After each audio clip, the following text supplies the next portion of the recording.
기도하겠습니다. 하나님, 은혜 찬양대의 찬양을 기뻐 받아주시니 감사합니다. 우리의 정성과 마음을 다하여 최선을 다하여 목숨 바쳐 찬양하는 이 모든 것 주님께서 흠양하여 주시고 우리의 평생의 삶 가운데에 솔리데오 글로리아 주님께만 영광이 되는 역사 나타나게 하여 주시옵소서. 우리의 온 성도님들 함께 모여 주님께 예배드립니다. 이 시간 가운데에 말씀이 임할 때에 오직 주의 거룩한 영이 임하여 주셔서 성령으로 깨닫게 하여 주시옵시고 사람의 말이 아니라 하나님의 말씀으로 듣는 이 시간 되게 하여 주옵소서. 주님께 나아가오며 이 모든 것 우리를 구원하신 예수님의 이름으로 기도드립니다. 아멘. 할렐루야. 네, 할렐루야. 네, 오늘도 주님의 사랑과 은혜가 그리고 하나님의 말씀의 은혜가 이 자리 가운데에 넘치기를 소망합니다. 옛말에 보면 임금은 하늘에서 내린다라는 말이 있습니다. 즉 임금의 지위와 권위는 바로 하늘의 신으로부터 부여받았다라는 뜻이죠. 그래서 이 중세시대 때에도 그리고 이 왕권 신수설이라는 말이 여기서 나왔습니다. 따라서 이 권력을 받은 자들이 거룩한 마음으로 정말 그 나라를 이끌고 잘 통치하는 것이 그 왕들의 의무와 책임이었죠. 그런데 이 권력을 마음대로 휘두르게 될 때에 그들은 무참히 단두대의 이슬로 사라져 가기도 했습니다. 이 정치 역사 가운데에 꼭 우리가 놓쳐서는 안 되는 인물이 있는데 이 마키아벨리라는 인물입니다. 그는 1469년 5월 3일 피렌체라는 그 이탈리아의 한 지역에서 태어났습니다.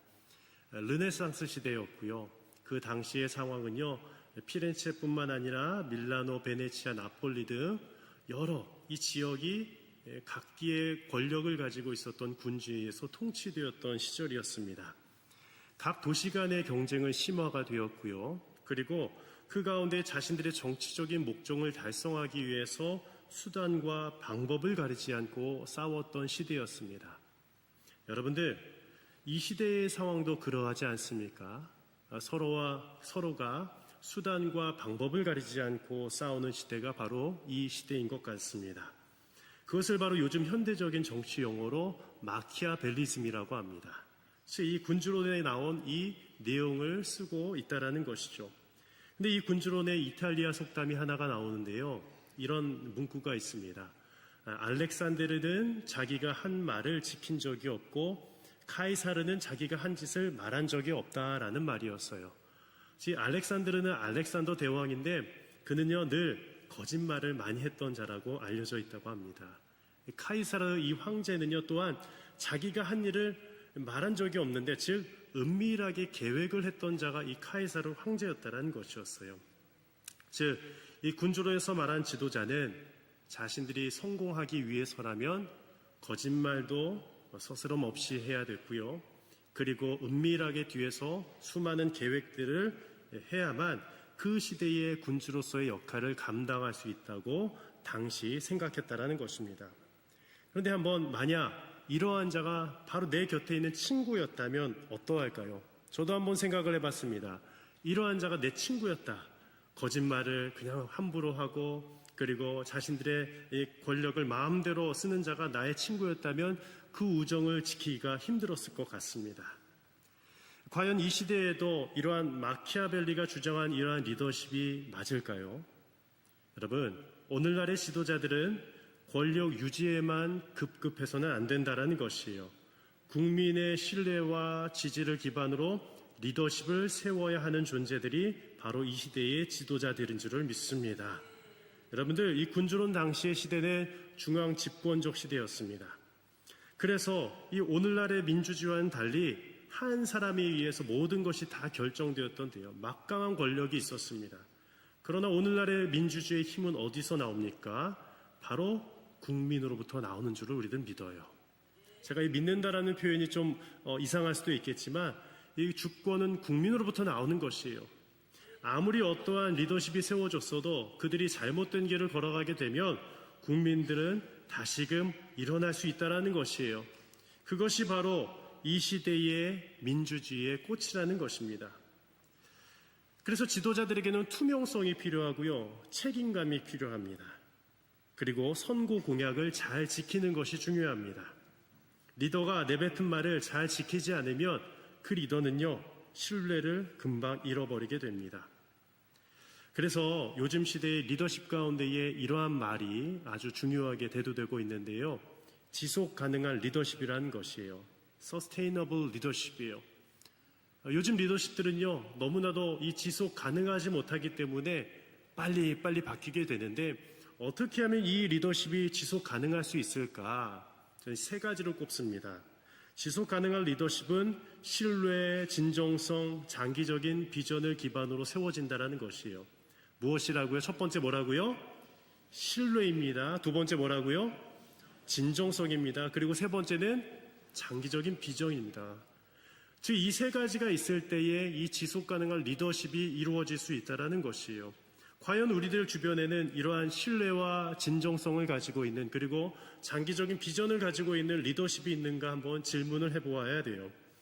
오늘 말씀으로 돌아와서 신뢰와 진정성 그리고 비전을 품고 살아가는 한 리더의 모습이 보여집니다. 바로 이 느헤미야란 인물이었습니다. 그가 살던 시대에는 기원전 5세기경이었고요. 페르시아 왕국, 잘 알고 있죠. 이 바사 왕국의 술관원으로서 그는 살아가고 있었습니다.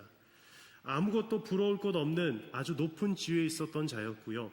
그는 왕의 곁에서 아주 막강한 권력과 실세를 가지고 있던 자였다는 것이에요. 그런데 그가 살던 시대의 고향 땅에서는 참으로 비참한 일들이 일어났었습니다. 여전히 그 예루살렘 성벽은 무너져 있었고, 그리고 수많은 사람들이 약탈과 위협을 받고 있었던 시대였습니다. 한마디로 치안이 불안정했던 시대였다는 것입니다. 여러분들, 이 나라가 치안이 안전한 것을 보면요, 참으로 감사한 것이에요. 동남아만 가봐도요, 치안이 불안한 나라들이 있습니다. 필리핀만 가봐도 총으로 그냥 길거리에 가다가 강도짓을 하는 나라가 필리핀이라고 하더라고요. 필리핀에 우리 주재원으로 계신 분들이 계시다면 좀 안전했으면 좋겠습니다. 기도합니다. 남미에 가도요, 마약 갱단들이요, 그냥 길거리에서 막 이 갱단들 간에 다툼이 일어나는 거예요. 치안이 사라져 버렸어요. 바로 그러한 시기가 바로 이 느헤미야 시대였다는 것이요. 그 유다 예루살렘의 상황이 그러했다는 것입니다. 그런데 그때에 하나님께서는 이 지도자 느헤미야를 불러주셔서 오늘 이 느헤미야 1절에서 5절 말씀처럼 이 예루살렘을 향한 그 비전과 꿈을 꾸게 하셨다는 것이요. 우리가 몇 가지 한번 살펴보기를 원하는데요. 우리 한 참된 지도자의 모습에 대해서 한 세 가지로 정리해 보고자 합니다. 첫 번째는 참된 지도자는 백성을 돌볼 줄 아는 지도자였습니다. 우리 함께 2절 말씀을 읽어보겠습니다. 시작. 내 형제들 가운데 하나인 하나니가 두어 사람과 함께 유다에서 내게 이르렀기로 내가 그 사로잡힘을 면하고 남아있는 유다와 예루살렘 사람들의 형편을 물은즉.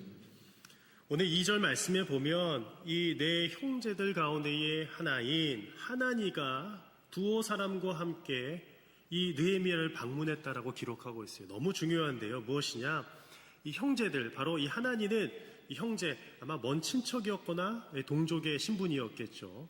그는 이 유다 지방 가운데에 오랫동안 살아 있었던 사람으로 보여집니다.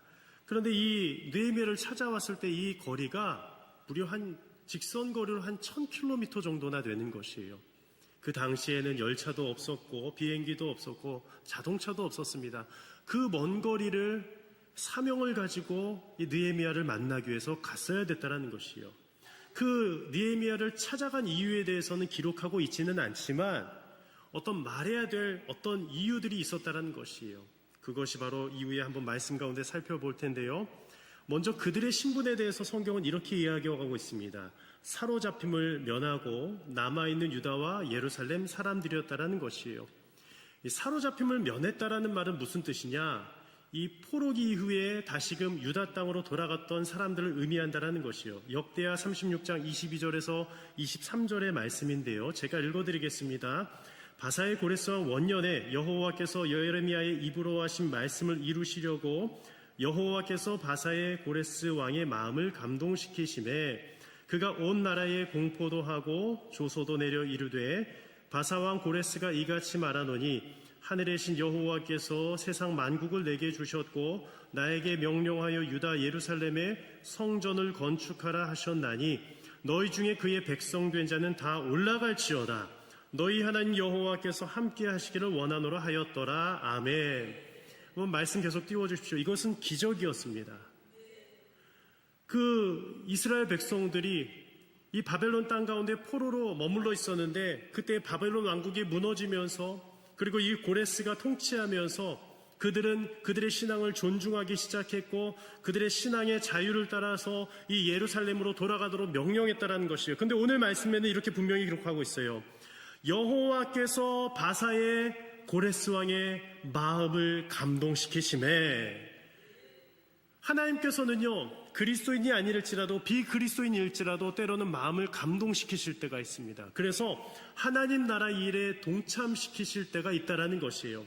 역사 가운데도 그러한 일들이 많았습니다. 믿지 않는 자인데 그 믿지 않는 자들을 통해서 교회가 다시금 세워지게 되고요. 실제로 있었습니다. 심지어는 타 종교임에도 불구하고 그 기독교인들이 예배를 드릴 수 있도록 그 예배당을 마련했다라는 선교지의 소식들이 있습니다. 왜 그랬을까요? 심지어 타 종교임에도 불구하고요. 하나님께서 그들의 마음 가운데에 감동을 주셨기 때문이에요. 그 오래전에도 이 고레스 왕의 마음 가운데도 감동을 주셔서 그 이스라엘 민족들이 예루살렘 성전을 짓도록 다시금 예루살렘으로 귀환할 수 있었고 그리고 이 느헤미야 시대 때까지 약 90년이란 기간이 흘렀는데 그 시간 동안 그들이 그곳에서 예배 드릴 수 있는 터전이 마련되었다라는 것이었어요. 그런데 그들의 삶은 아직도 녹록지가 않았어요. 삶의 환경과 상황은 불안정한 삶을 살아가고 있었다라는 것입니다. 그것을 바로 오늘 2절 하반절에 이렇게 기록하고 있었습니다. 내가 그 사로잡힘을 면하고 남아있는 유다와 예루살렘 사람들의 형편을 물었다라는 것이에요.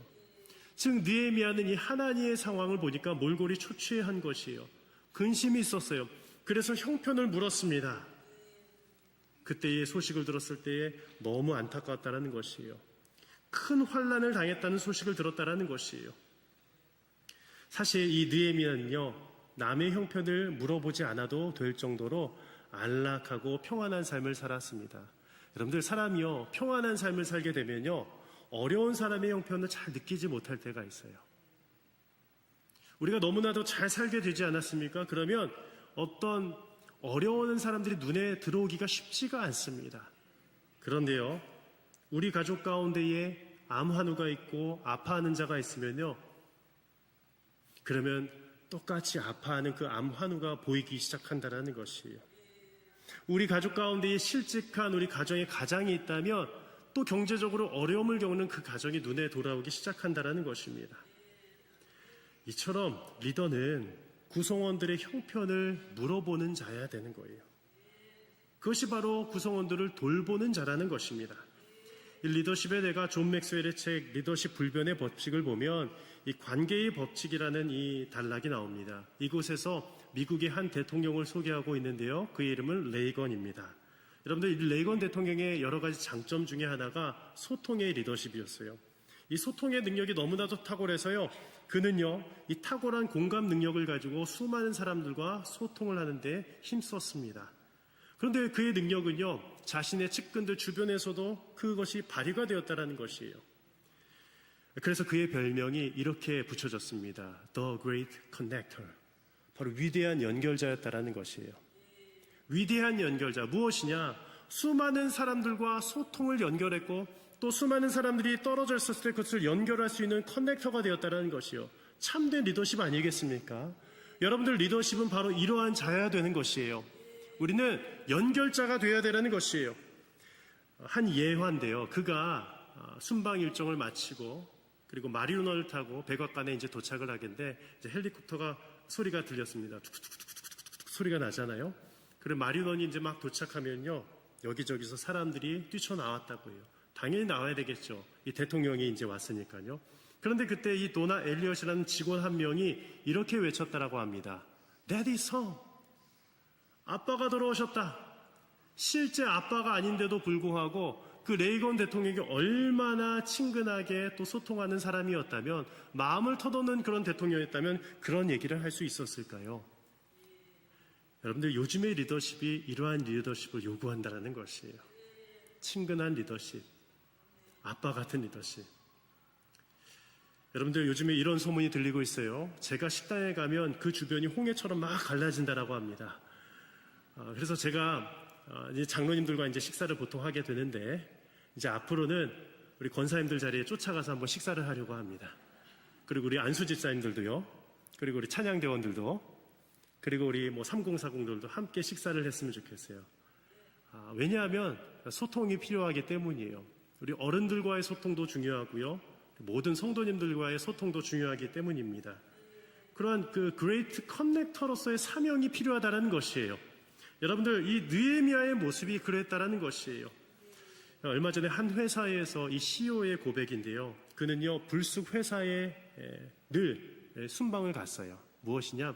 연락을 하지 않고 공장에 늘 찾아가는 거예요. 얼마나 부담이 되었겠어요. 그런데 그 CEO가 갈 때마다 회사원들이 부담을 느낄 수도 있겠지만 너무 고마워했대요. 왜 그런지 아세요? 회사에 갈 때마다 이 말단 직원들한테도 물었대요. 지난번에 딸이 아팠죠. 딸 어떻게 됐어요? 그 수백 명의 직원을 다 어떻게 아는 거예요? 쉽지 않은데요. 물론 그 보고를 물론 이제 상사들로부터 받았겠지만 그것을 메모하고 기록하고 그도 기도했던 것 같아요. 그리고 어느 날에는 부모님 건강은 좀 괜찮으세요? 이렇게 물어보시는 거예요. 저도 그래서 이번 주에 또 연락을 드렸습니다. 다 연락을 드리진 못했지만 한 분께서 또 위암 수술을 받으셨는데 수술한 다음날 바로 드리면 힘드시기 때문에 한 4, 5일 지나서 연락을 드렸어요. 우리 집사님 좀 어떠세요? 우리 권사님께 드렸거든요. 많이 괜찮아지셨대요. 미움도 드시기 시작하셨대요. 하나님의 은혜인 줄을 믿습니다. 여러분들, 리더십은요, 그렇게 돌보는 자예요. 여러분들도 이제 회사에서 어느 직급을 맡고 계시다면 우리 부하 직원들을 그냥 부리지 마십시오. 물어보십시오. 그들의 상황과 형편을 물어보십시오. 리더들은 바로 그러한 자들이어야 된다는 것이에요. 두 번째로 참된 지도자는 누구입니까? 바로 고통받는 백성을 보며 애통하는 자라는 것이에요. 우리 4절 말씀에 보면 이렇게 기록되어 있었습니다. 내가 이 말을 듣고 앉아서 울고 수일 동안 슬퍼하였다라는 것이에요. 이 말을 들었는데 무슨 말을 들었을까요? 3절에 나와 있는데요. 3절 말씀도 함께 읽어볼까요? 시작. 그들이 내게 이르되 사로잡힘을 면하고 남아있는 자들이 그 지방 거기에서 큰 환난을 당하고 능욕을 받으며 예루살렘 성은 허물어지고 성문들은 불탔다 하는지라. 큰 환난을 당했다고는 소식을 들었어요.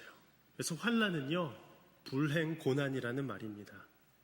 불행과 고난이 닥쳤는데 그냥 불행과 고난도 아니고 가돌, 아주 큰 환난을 당했다는 것이에요.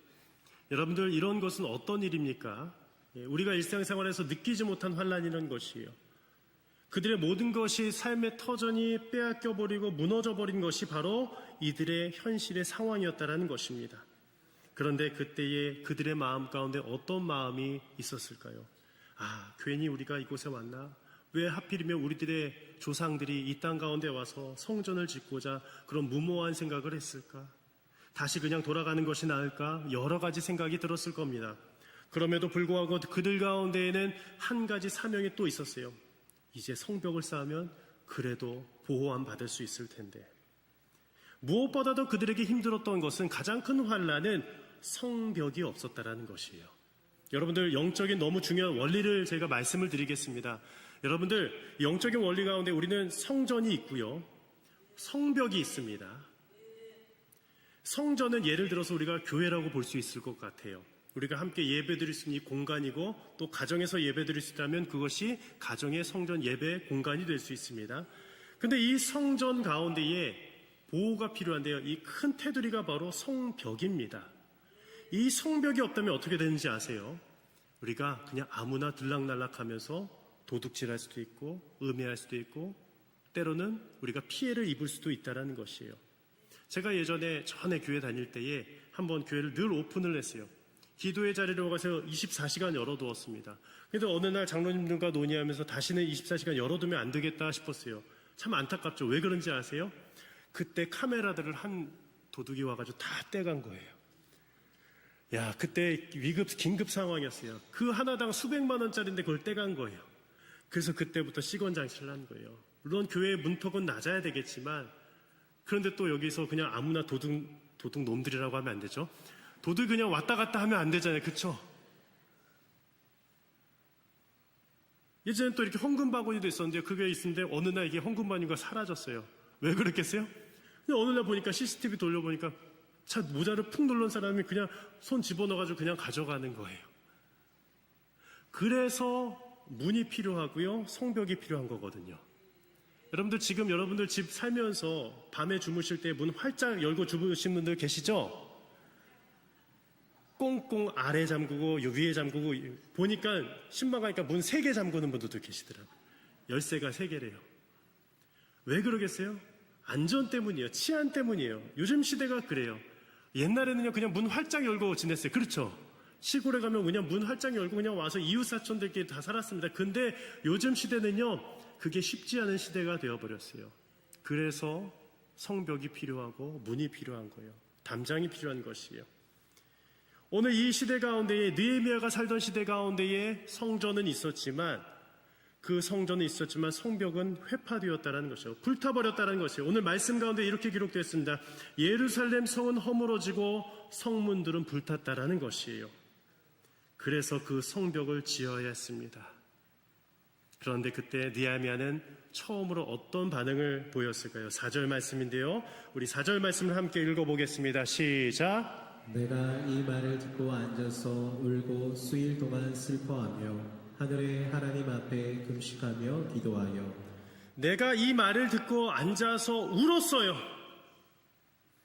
왜 울었겠습니까? 우리 민족의 상황이기 때문이에요. 우리 동포, 우리 가족의 상황이기 때문이에요. 여러분들 우리가 신앙생활 나 혼자 잘하면 돼요? 나 혼자만 여기서 구원받으면 돼요? 그게 아니잖아요. 우리 가족이 아직도 믿음 가운데 없으면 성벽이 그냥 불타버린 거나 마찬가지라는 거예요. 여러분들 우리가 이 자리에 나와서 예배드리는 이유는 나 혼자만 구원받기 위해서 나온 것 아닙니다. 이 자리에 있는 모든 공동체가 함께 구원받고 이 지역사회가 함께 구원받기를 원하고 무엇보다도 우리의 가족들이 구원받기 위해서 우리가 성전을 옆에 우리가 사수하는 것뿐만 아니라 이 믿음의 성벽도 짓기 위해서 우리가 부름받았다는 것을 잊지 마시길 바랍니다. 느헤미야는 감정 없는 그런 차가운 행정가가 아니었습니다. 오히려 백성의 고통에 진심으로 공감하고 애통할 줄 아는 사람이었습니다. 눈물을 흘렸습니다. 새벽마다 무릎 꿇고 기도했습니다. 금식했습니다라는 것이에요. 바로 세 번째는 참된 지도자는 하나님께 기도하는 자라는 것이에요. 4절 5절 말씀 제가 다시 한번 읽어드리겠습니다. 내가 이 말을 듣고 앉아서 울고 수일 동안 슬퍼하며 하늘의 하나님 앞에 금식하며 기도하여 이르되 하늘의 하나님 여호와 크고 두려우신 하나님이요 주를 사랑하고 주의 계명을 지키는 자에게 언약을 지키시며 긍휼을 베푸시는 주여 간구하나이다. 아멘. 즉 어떻게 했느냐?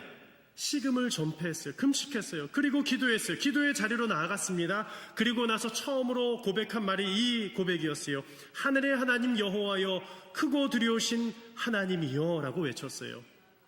즉 하나님의 사람들은 크신 하나님을 믿는 자들이라는 것이에요. 하나님의 크심을 믿는 자들이 우리 그리스도인이라는 것이에요. 여러분들 하나님은 크신 분임을 믿으세요? 하나님은 크고 위대하신 분이십니다. 그래서 하나님을 만난 자는 겸손해집니다. 낮아질 수밖에 없어요. 그래서 저도 언젠가는 임기가 마치면 내려올 거예요. 내려올 수밖에 없어요. 우리들도 회사에서 어떤 직책을 맡았지만 때가 되면 내려와야 됩니다. 대통령도 마찬가지입니다.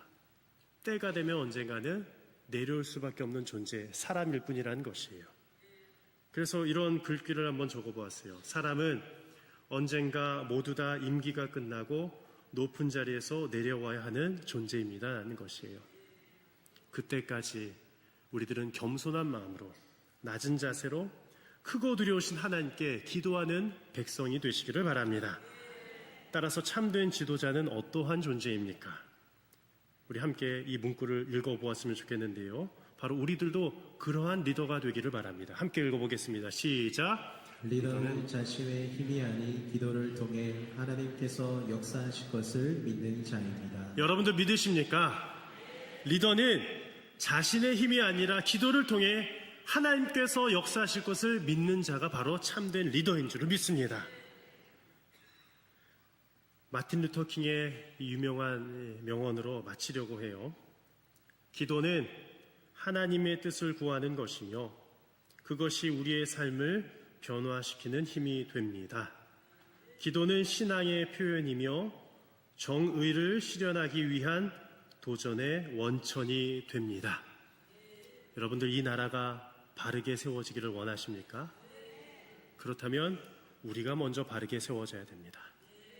우리가 참된 지도자가 되어야 됩니다. 먼저 우리 지역 식구들과 우리 이웃들의 형편을 물으시고 그리고 함께 그들을 위해서 울어주고 애통해야 하고 그리고 하나님의 뜻을 따라 기도하는 주님의 귀한 백성들이 되시기를 바랍니다. 그리고 이 나라 가운데도 그러한 지도자가 선출되기를 간절히 기도합시다.